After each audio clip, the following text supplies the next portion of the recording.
Ошпирим телеканалынын эфирдеги убактысын жаңылыктары кызматы улантат. Аны менен мен Айжамал Олжобай-кызы жана кесиптештери менен биргеликте тааныштырабыз. Кутмандуу кечиңиздер менен. Алгач күндүн негизги окуялары менен таанышып алыңыздар. Синоптиктер ушул күндөрү Кыргызстанда катаал аба ырайы болоорун эскертүүдө. Президенттик шайлоо 19 ноябрда өтөт. Кара Суу районундагы Шарк айыл өкмөтүндөгү депутаттар дайынсыз жоголдубу? Быйыл Ош шаардык жашылдандыруу комбинатына шаардык казынадан 79 миллион сом бөлүнөт. Калың жааган кардан улам Жалал Абад облусунун Чаткал районундагы Чаткал жана Каныш кыя айылдарына өзгөчө кырдаал киргизилди. Маалыматка караганда аталган аймактагы кардын бийиктиги 2 метрге чейин жетти. Мындан улам 13 мектеп, 8 бала бакча жабылды. Бул тууралуу Чаткал райондук билим берүү бөлүмүнүн башкы адиси билдирди.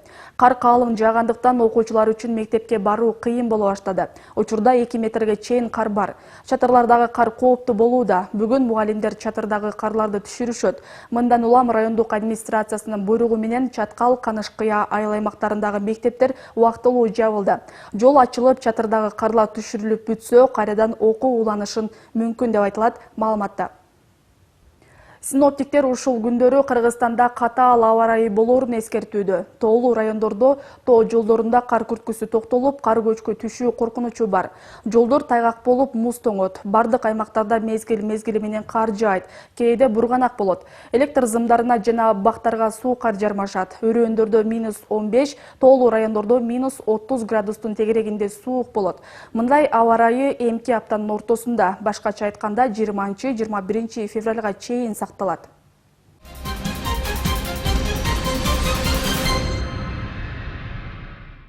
Кыргыз Республикасында президенттик шайлоо 2017 жылдын 19 ноябрында өтөт. Бул тууралуу президент Алмазбек Атамбаев менен Борбордук шайлоо комиссиясынын төрайымы Нуржан Шайылдабекованын жолугушуусунда белгилүү болду. Атамбаев шайлоого 9 ай калганы, бул аралыкта шайлоону ачык жана таза өткөрүүгө тоскоолдук жаратчу мүчүлүштүктөрдү жоюу зарылдыгын айтты. Таза шайлоо гана бийликтин легитимдүүлүгүн камсыздап, өлкөдө стабилдүүлүккө кепилдик берерин белгиледи. Шайылдабекова шайлоо системин өнүктүрүү пландары тууралуу маалымат берди. Айтымында буга чейинки шайлоолорду эске алып, алдыдагы шайлоолорду кемчилик кетирбөөгө күч жумшалат.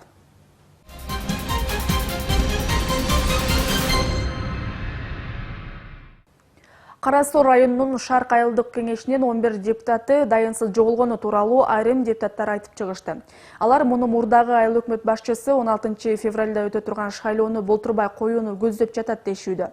Ал арада жоголду деген депутаттардын туугандары арыз менен укук коргоо органдарына кайрылганы кабарланууда. Шарк айыл өкмөтүндөгү шайлоонун шайтан оюндары тууралуу кабарчыбыз Арген Нуров кененирээк айтып берет. Шарк айылдык кеңешинен жоголуп кетти деген 11 депутаттары тууралуу маалымат алгач бир катар жалпыга маалымдоо каражаттарына жарыяланган. Биз аталган айылдык кеңештин башка депутаты менен байланышканыбызда ал жүзүн көрсөтпөй, атын атоодон баш тартты. Бирок ал бул иштерди мурунку айыл өкмөт башчысы болгон, кийинки шайлоодон өтпөй калган Арстан Жолдошев уюштурууда дейт. Анан 5 ай тартигинен жок болот, каерде белгисиз. Анан аларды үй бүлөлөрдө балдары, аялдары азыр уурга ар жазган, без виси пропавший деп жок болуп атат. Ошо 10 күндүк ага. Азыр бул жерде канча айылдык кеңештин депутаты калды? Азыркы учурда 20. Эми аларда эле Арстандын максаты мынаны өткөрбөй турган менен кворум болбой калса депутаттар эмне да бардыгы тарайт. Анан кийинки жаңы депутаттар отуруп өзү ошондой эмне болуп атат да, сөздөр болуп атат. Депутаттын айтканын Шарк айыл өкмөтүнүн жетекчилиги да жокко чыгарбайт. Айыл өкмөт башчысынын орун басары Абдимиталип Ахматов 16 февраль күндөгү айыл өкмөт башчысын шайлоого толук депутаттар катышаарына үмүт артып жатканын билдирет. Бирок ал эл арасында дагы да кворум болтурбай коюу аракети кайталануусу мүмкүн деген пикир бар дейт. Эми бул элдин арасындагы пикир. Аны эми баягы бизде эми мындай достоверный информация жок, коркуттуу, үркүттүү, ал өз ыктыяры менен кетсе керек. Коркутуп үркүтө турган заман жок. Азыр бийлик бар, милиция органдары, мамлекеттик коопсуздук кызматтары дагы иштеп атат. Мындай коркутуп үркүтүүгө барбаса керек деп ойлойм. Мурунку айыл өкмөт башчысы Арстан Жолдошевдин аракеттерине нааразы депутаттар билдиргендей, жоголгон эл өкүлдөрүнүн жакындары ички иштер башкармалыгына жана улуттук коопсуздук комитетине арыз жазышкан. Алар укук коргоо органдарынан депутаттарды кандай жол менен Тажикстанга эс алууга алып кеткенин текшерүүнү өтүнүшкөн. Эгер коркутуу үркүтүү жолу менен алып кетсе, ага мыйзам чегинде чара көрүүнү суранышкан. Бирок Ош облустук милициянын маалымат катчысы Жеңиш Аширбаев Шарк айыл өкмөтүндөгү жагдай тууралуу буларга токтолду. Депутаттар жоголду деп же айыл өкмөтүнүн администрация башчысынан же болбосо ошол жоголду деп айрым бир маалымат каражаттарын айтылып жаткан депутаттардын жакын туугандарынан ички иштер органдарына расмий түрдө ошол тууганыбыз же болбосо кызмат ошол айылдык депутаттын мүчөсү депутаты жоголду деп расмий түрдө кайрылган жок. Өткөн аптада жергиликтүү кеңештердеги шайлоолордогу саясий оюндар, жеке топтордун кызыкчылыгы тууралуу талкуу жогорку кеңеште да болду. Депутаттар айыл өкмөт жана шаар башчыларын түз эле эл шайлай турган мыйзам сунуш кылышты. Талкууда жогорку кеңештин депутаты Улан Примов атайын кворум болтурбай койгон айылдык кеңеш депутаттарына чара көрүүнү сунуш кылды. Жок, катышыш керек, туура айтасыз. Бирок бүгүнкү күнү катышпай атышпайбы? Атайын сырыф кылып атышпайбы? Жергиликтүү кеңештин депутаттары ошондой учурлар мына Кыргызстанда көп катталып атпайбы? Жогоруда айтып өткөндөй канча айыл өкмөттөр бүгүнкү күнү таркады ошондун айынан. Оған бердебиз, мен ойлойм, биз аларга ошол шайлоону берип койгондуктан гана ушул саясий оюндарга барып атат да. Эл өкүлүнүн мындай сунушун Оштогу айрым эксперттер да колдошот. Юрист Идирис Кубатбековдун пикиринде, элдин түз шайлоо укмасы мурун колдонулуп, бирок өзүн актабаган соң айылдык кеңештин депутаттары аркылуу шайлоо киргизилген. Бирок тажрыйбалар көрсөткөндөй, бул ыкмада көп өтпөй туруктуу иштеп кете албады. Татыктуулар шайланбай, ошол жерде эле баягы коркутуу үркүтүүлөр, же болбосо бөлүнүп жаруулар, же болбосо биздин уруунун, биздин топтун баласы болсун, же болбосо биздин группадан чыксын дегендей бир мындайча айтканда терс көрүнүштөр менен коштолуп өзүн актабады. Ошондуктан мен айтат элем, биз кайрадан шайлоого деле барган болбойт. Себеби дегенде шайлоо дагы ал практикада өзүн актаган эмес. Бул дагы актаган жок. Демек бир эле жол калып атат. Биз ушул жогору жактан айыл өкмөттөрдү дайындоо. Шарк айыл өкмөтү Кара Суу районундагы эң чоң айыл өкмөттөрдүн бири. Калкынын саны 45 000, жылдык бюджети 40 миллион сомго жакын. Мурунку айыл өкмөт башчысы Арстан Жолдошев айыл өкмөттү 5 жыл башкарган. Ушул жылдын 31 январь күнү айыл өкмөт башчылыкка Арстан Жолдошев менен дагы бир талапкер чыгып, экөө тең 50% добуш ала алышкан эмес. Андан соң БШК 16 февралга экинчи жолу тандоону белгиледи. Мыйзам боюнча ал күнү шайлоо өтпөсө, айылдык кеңеш таркатылат. Арген Нуров, Самат Сайдамат уулу, Ош Пирим жаңылыктары. Ош шаарындагы жашылдандыруу жана көрктөндүрүү чарба комбинаты быйылкы жылы да шаар казынасынан эң көп каражат алчу мекеме болуп калды. Ага ылайык аталган мекеменин бир жылдык бюджети 84 миллион сомго каралат. Бирок шаардык кеңеш депутаттары чарба кызматкерлеринин аткарып жаткан иштерине канааттанбай, өз сын пикирлерин да билдиришти. Негизи шаардын гүлдөтүү иштери кандай жүрүүдө, аларга бөлүнгөн каражат акталып жатабы? Кабарчыбыз Гүлмайрам Рахманбердиеванын материалында. Түзүлгөн программага ылайык алгач комбинат жетекчиси депутаттарга аткарылуучу иштери боюнча айтып берди. Маалыматка караганда комбинатка жылдагыдай эле жылдык иш жүгүртүүсү үчүн 79 миллион сом каражат керек. Бирок аны эл өкүлдөрү дароо берип коюуну чечишкен жок. Көрктөндүрүү чарба жетекчиси депутаттардын сынынан өттү. Актылык бүтүрүндө Жол Мамытов атындагы парк аллея ачылган. Республикабызда 5 жыл башкарган. Акыркы 2-3 жылдан бери каралбайт. Эгилген дарактар барып көрөбүз. Бүткөндөн кийин эле көз барып көрөбүз. Эгилген дарактарды уратып атабыз. Сиз алдыңызга коюп берген жакшынакай аллеяны ташкап кете албадыңыз, анан сайып тасаңыз каралбай калган парктарды мен жашылдандырып берейин, алдыңызда бюджет кыскартып алгандар. Айрымдар комбинаттын аткарган иштерине канааттанбай, ар кандай суроолорду берсе, кээ бир депутаттар мекеме жетекчисине ыраазычылык билдирип, каражатты берип коюуну каалашты. Ага карабай жетекчилик ар тараптан берилген суроолорго жооп таап жатты. Бир жерге суу чыкпаган жерге дамба куруп туруп, балдар чыгарды менен жолдун боюндагы дарактардан бери суу чыгарды. Гектар, почти 4 гектар жер бар ал жердечи. И 4 эле киши карайт. Ар бирине 1 гектардан неме кылат. Ал чөбүн орот, дарагын формовка кылат, суусун коет. Каралат ал немелер. Шаардык казынадан эң көп каражат жыл сайын дал ушул жашылдандыруу комбинатына бөлүнөт. Ишкананын курамында 95 гектар жер болсо, 55 аймак карайт. Чындыгында мекеме карамагындагы бардык абал мыкты эмес деген эл өкүлдөрү билдирет. Өзгөчө шаарга көрк берип жашылдантчу дарактар туура эмес тандалып жатканы аймак жашоочуларынын ден соолугуна да зыянын тийгизүүсү мүмкүн. Андыктан өсүмдүктөрдү тандоого конкреттүү түрдө мамиле жасалышы керек деген шаар депутаты Тажимамат Эркебаев өз кесибине таянып айтат. Кээ бир дарактар өтө чаңды өзүндө соруп алчу дарактар бар. Мына бул машинадан чыккан газдарды өзүнө көп тартып алуучу өсүмдүктөр бар. Ошолордун спецификасына карап туруп, керектүү жерлерге эгишибиз керек да. Мына мен каштан дарагын айтайын. Каштан дарагы бир да адамга зыян келтирбей турган фитоорганикалык заттарды бөлүп чыгарат, ошол эле мезгилде өтө декоративдүү, кооз. Мына ушул боюнча негедир эч жерде эгилбей атат. Ошол эле учурда шаардагы эс алуучу бактардагы кечи соода жайлары жарандарга эс алдырбастан тескерисинче ар кандай ызы чууну жаратып жатканын да депутаттар билдиришти. Навайы атын алган Өзбек драма театрынын алдындагы фонтандагы спирттеги ичимдиктердин сатылуусу жаш балдарга моралдык жактан зыян алып келсе, Алымбек татка эс алуу жайы кадимки башаламан базарга айланып калгандыгы өкүнүчтүү. Кошумча шаардагы жөө жүргүнчүлөр басуучу жолдор кышкысын эч бир мекеме тарабынан тазаланбай калып жатканын эл өкүлдөрү сынга алышты. Эң негизги коопсуздук, тазалык деп ойлойм. Бул жанагы адамдар басып жүргөн жерде.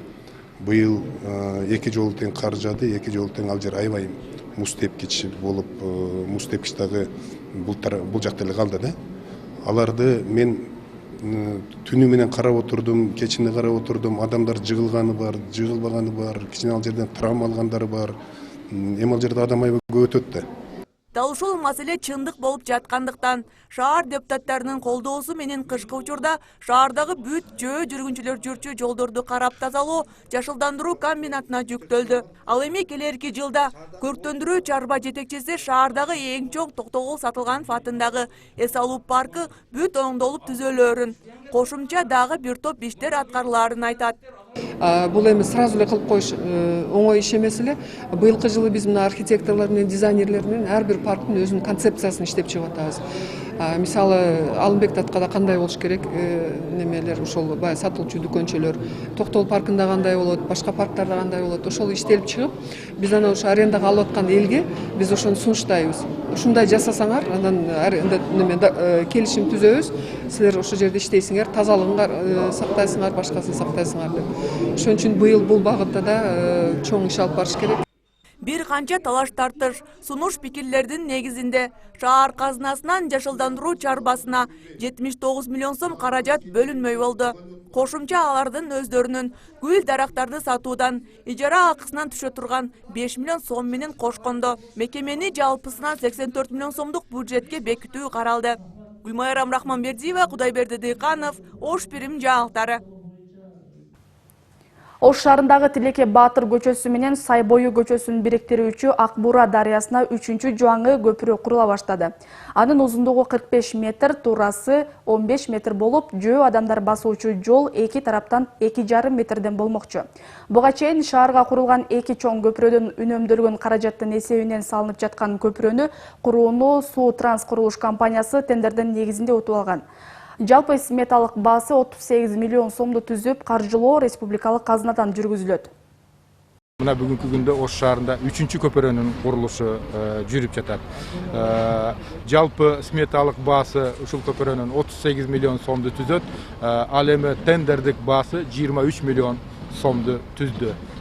Суу Транс көпүрө куруучу ишканасы жеңип алды. Ошондон дагы бир белгилеп кетчү жагдай, ошондон дагы үнөмдөлгөн 13 миллион сом акчаны мына ушул так сиздер турган жерге суу үстүндө мындай бир подиум курулат. Кудай буйруса ушул подиумдун курулушу быйыл ушул жыл аягына чейин аяктайт.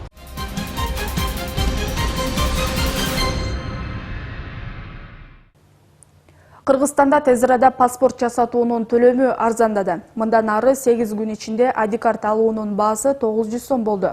Мурунку баа 1300 сом болчу.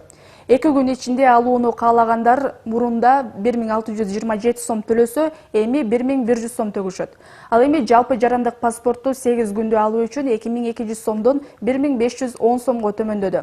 2 күндүк мөөнөттөгү мурдагы баа 2950 сомду түзсө, 2000 сомго арзандады. 2017 жылы Кыргызстандагы ишкерлер Иранга жылына 350 тоннадан ашык эт экспорттоого камынып жатышат. Бул тууралуу экономика жана өнөр жай министрлигинин маалымат кызматы билдирди. Бүгүнкү күнү экспорттолгон эттин жалпы көлөмү 150 тоннага жетет. Кыргызстан менен Ирандын ортосундагы соода экономикалык кызматташтыкты арттыруу үчүн инвестиция жана экспортту алдыга жылдыруу боюнча мамлекеттик агенттиги атамекендик товарды Иран Ислам Республикасына жөнөтүү боюнча активдүү аракеттерди көрүүдө деп айтылат маалыматта. Экономика министрлигинин маалыматы боюнча былтыр июль айынан тарта кой этин Иранга экспорттоо башталган. Ошондой эле Ирандын ветеринардык кызматынын 2 өкүлү Бишкекке келип кеткен. Кыргыз жеринде быйылкы жазгы талаа иштерине насыя берүүгө 7 миллиард сом каралган. Өкмөттүн билдиришинче, насыя 3 жылдык мөөнөткө мал чарбачылык жана өсүмдүк өстүрүү үчүн жылына 10% үстөк, айыл чарба азыктарын кайра иштетүү жана экспортко багытталган айыл чарба өндүрүшүнө жылына 6% үстөк менен насыя берилет. Айыл чарба тамак аш, өнөр жайы жана мелиорация министри Нурбек Мурашевдин айтымында 2016 жылы 450 миң тоннадан ашык айыл чарба азыктары экспорттолсо, 2017 жылы экспорттун көлөмүн 500 миң тоннага жеткирүү аракети көрүлүүдө. 2017 жылы өлкөгө 260 айыл чарба техникасы алынып келинет.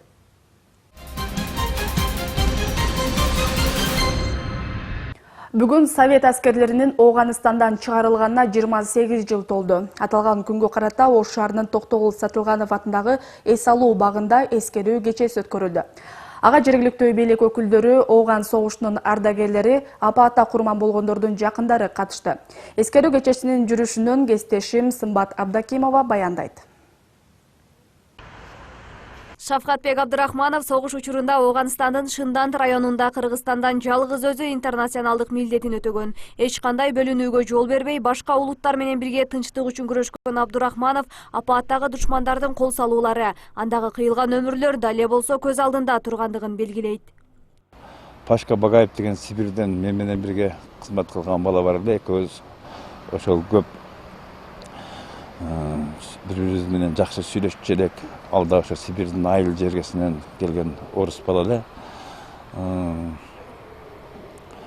Пашканы эскергеним себеби экөөбүз ушул точкада турганыбызда Пашканы ошол түнү турган жеринен ошол душмандар атып кеткен. Ошол Пашка Багаевди өзүм колум менен узатканмын. Бүгүн 10 жылга созулган Оғанстандагы согуштан Совет аскерлеринин чыгарылгандыгына 28 жыл. Бул датага карата Токтогул Сатылганов атындагы эс алуу жайында эскерүү кечеси уюштурулуп, апааттан кайтпай калган жарандардын элесине арналып гүл чамбарлар коюлду. Иш-чарага жергиликтүү бийлик өкүлдөрү, Оған согушунун ардагерлери жана курман болгондордун жакындары катышты.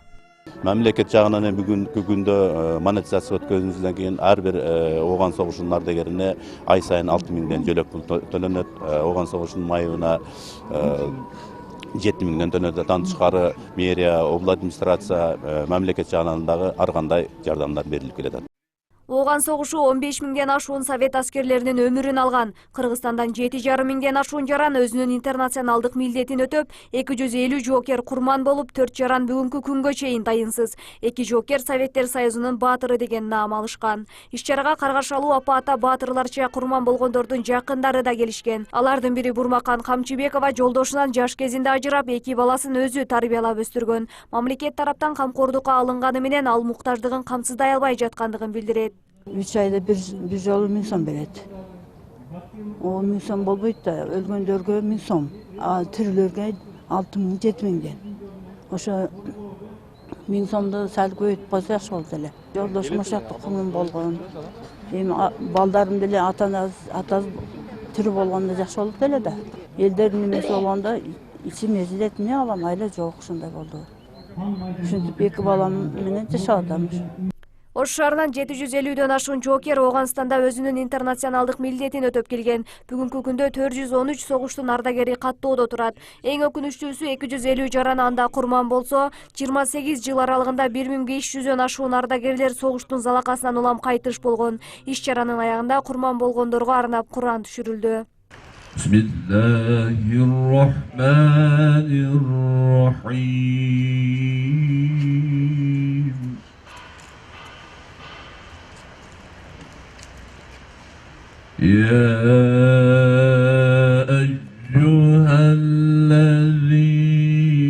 Сымбат Абдакимова, Шахрух Иминжанов, Ош Бирим жаңылыктары. Ош Бирим телеканалы мыктылардын мыктысын тандайт. Дал ушул максатта телеканалдын базасында ачылган ТВ Академия 2 долбооруна тандоо туруу болуп өттү. Мындан бир ай мурда эфир аркылуу берилген жарыядан улам 150гө чукул арыз келип түшкөн. Бүгүн журналистика кесибине кызыккан жаштар ооз-эки маектешүүгө чакырылып, өз мүмкүнчүлүктөрүн көрсөтүштү. Демилгечилердин айтымында сынакка катышкандардын басымдуу бөлүгү кызыгуу менен гана келгендер. Бирок арасында таланты менен өзгөчөлөнгөндөр да болду. Негизги критерий катары катышуучулардын акыл, билими, тартиби жана чыгармачыл даремети бааланды.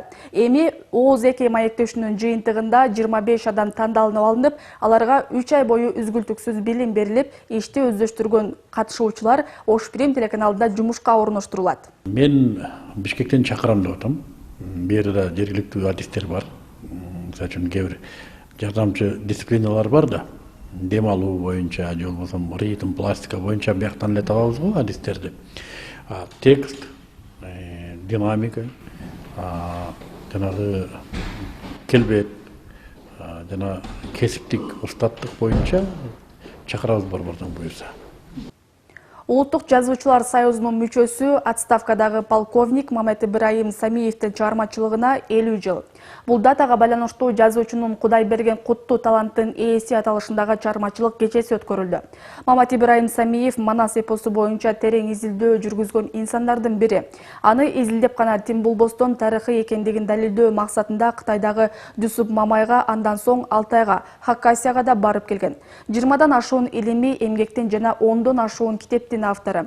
Чыгармачылыгында ыйман жана дин темасына көп кайрылган. Андыктан ыйман, адеп жана маданият жылына карата аталган иш-чара өткөрүлгөндүгүн уюштуруучулар белгилешет. Самалыкка акын жазуучулар, жогорку жана орто окуу жайдын мугалимдери, жалпы окурмандар жана жакын санаалаштары катышты. Быйылкы жыл баягы адеп, ыйман, маданият жылы болуп аткандыгына байланыштуу ушу жылды биздин жаштарга бул кишинин чыгармасында техника илимдери боюнча, техника жаатындагы, диний жааттагы, адеп тууралуу китептери көп экен. Ошон үчүн жаштарды баягы туура жолго багыттоо, аларга ушу адепти үйрөтүү, ыймандуу болууга үндөө, ошол максатта бүгүн ушу чыгармачылык кечесин өткөзүп атабыз. Мына ушундай жаңылыктар бүгүнкү чыгарылышыбыздын топтомун түздү. Эске сала кетсем, ушул жана башка кабарларды биздин сайттан да таап көрсөңүздөр болот. Ал үчүн Ош Бирим Чекит KG сайты сиздердин кызматта. Ал эми мен сиздер менен коштошом. Кайрадан эфир аркылуу көрүшкөнчө саламатта болуңуздар.